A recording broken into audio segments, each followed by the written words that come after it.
শাসক দলের দাদাগিরিতে অতিষ্ঠ তৃণমূলেরই সমর্থক।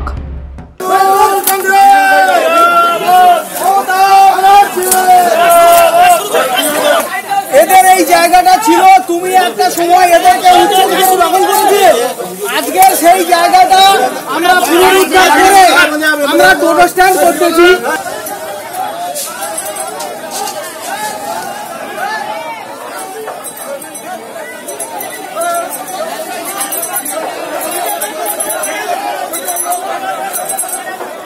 শাসক দলের পতাকা কাঁধে দখল করা হচ্ছে শাসক দলের সমর্থকদের জমি। মুখে দলনেত্রীর নামে স্লোগান, স্লোগান সাংসদ ভাইপোর নামেও, এবং জানিয়ে দেওয়া স্থানীয় বিধায়ক মন্টুরাম পাখিরার নির্দেশেই নাকি এই জমি দখল। হঠাৎ এই জমি দখলের দরকার হলো কেন? স্থানীয় তৃণমূল নেতার দাবি, এইখানে হবে টোটো স্ট্যান্ড। এই জায়গাটা উত্তম হাজরা, পূর্ণেন্দু সিং, শিবু হালদার, এদের এই জায়গাটা ছিল, তুমি একটা সময় এদেরকে উচ্চশিক্ষিত দখল করে দিয়ে আজকে সেই জায়গাটা আমরা পুনরুদ্ধার করে আমরা টোটো স্ট্যান্ড করতেছি এবং পার্টির কার্যালয় দায়িত্ব না, আমার পার্টি দায়িত্ব নিয়েছে মন্টুবাবুর অনুমতি ক্রমে আজকের এইটা দখল নেওয়া হচ্ছে। দক্ষিণ চব্বিশ পরগনা জেলার কাকদ্বীপ বিধানসভা শ্রীনগর গ্রাম পঞ্চায়েতের 5 নম্বর হাট এলাকার জমি। জমি মালিকের নাম চিত্তরঞ্জন হালদার, পেশায় ব্যবসায়ী, পান বরজের বিভিন্ন জিনিসের বিক্রেতা।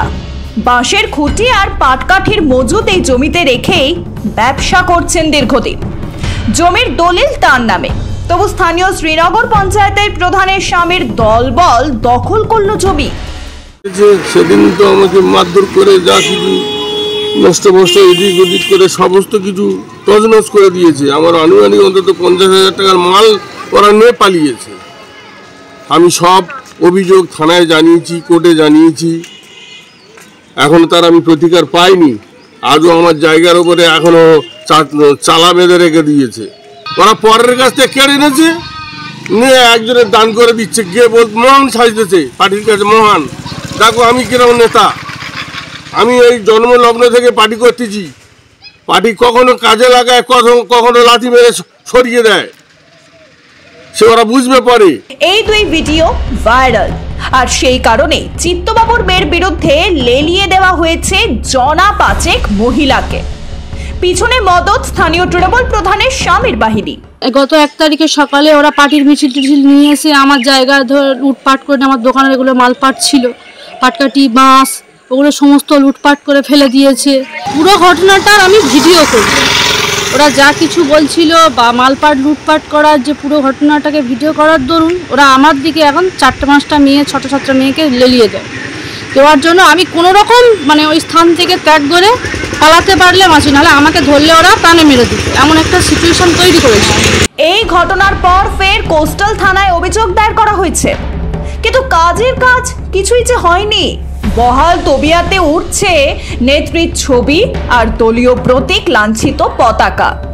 এর আগেও কোর্টে কেস করে নিজের জায়গা ঘিরতে পাঁচিল তোলার অনুমতি আদায় করেছেন চিত্তবাবু, কিন্তু কোর্টের আদেশও মানতে রাজি নয় তৃণমূলের নেতারা।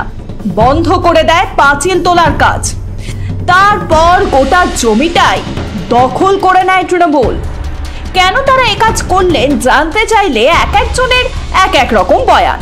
কেউ বলছেন চিত্তবাবুর দলিল জাল, কেউ বলছেন বিদ্যুৎ বিভাগের জমি, কেউ বলছেন সাধারণ টোটো চালকদের জন্যই। আমরা কিন্তু ওই জায়গাটা জোর করে আমরা দখল করিনি। ওই জায়গাটা বিভিন্ন মানুষের, গরিব লোকের ঘর ছিল। চিত্ত হালদার মহাশয় উনি জোর করে ভেঙে দিয়েছে এবং 5 নম্বর বাজারের, নতুন বাজারের মোড়ে 130খানার মতন টোটো, ভ্যান, ইউনিয়ন আছে। এখানে অনেক অসুবিধা হতো, সেই জন্যই আমরা মনে করেছিলাম যে গরিব মানুষের স্বার্থে এবং গরিব মানুষের জায়গা উনি যখন জোর করে দখল করেছে, আমরা ওই জায়গাটা ওই জন্যে আমরা দখল নিয়ে টোটো ইউনিয়নের সাথে আমরা ওখানে করেছি। উনি মিথ্যা একদম বদনাম দিচ্ছে। উনি আমাদের দলও করে না, কিছুই করে না, বিরোধীর হাত শক্ত করার জন্য এইসব প্রলোচনায় পা দিয়েছে। এখনো পর্যন্ত নিজে কোনো কিছু হিসাব দেয়নি ব্যবসায়ী সমিতির, আর সম্পূর্ণভাবে মিথ্যা একদম আমাদের নামে বদনাম দিচ্ছে। বোঝাই যাচ্ছে কেউই সত্যটি বলছেন না। দখলদারিটাই মূল বিষয়। চিত্তবাবু নিজেও এই তৃণমূল দলটাই করতেন, এখন তার মোহ কাটছে। তার একটাই দাবি, নিজের কেনা জমিটুকু ফেরত দিক তৃণমূলের গুন্ডা বাহিনীরা। আমি সব অভিযোগ থানায় জানিয়েছি, কোর্টে জানিয়েছি, এখন তার আমি প্রতিকার পাইনি। আজও আমার জায়গার উপরে এখনো চালা বেঁধে রেখে দিয়েছে। আর কত রকমের মিথ্যে ঘটনা সাজিয়ে বাজারের দোকানদারদের বন্ধ করে দিচ্ছে। থানা পরবর্তীকালে এসে একটু হুমকি টুমকি দেখাতে বাজার খুলে দিয়েছে। সেই জন্য আমার এই মুহূর্তে আমার যেমন জায়গা আমার থাকবে, আমার জায়গার ভিতরে যেন কেউ না আসে। বিজেপি অবশ্য কটাক্ষ করতে ছাড়েনি গোটা ঘটনার। পশ্চিমবাংলাতে চলছে তৃণমূলের গুন্ডারাজের শাসন, সেটা তো প্রমাণিত।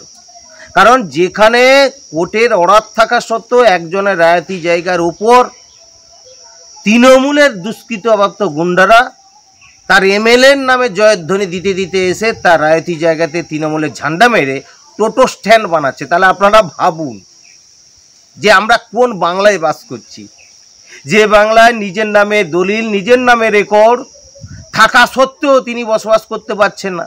না, বিধায়ক মন্টুরাম পাখিরা অবশ্য প্রশ্ন শুনেই ফোন কেটে দিয়েছেন, কোনো কথা বলতে চাননি তিনি। কেন সেটা এখন সবাই বুঝেই নিন। ব্যুরো রিপোর্ট, মাধ্যম।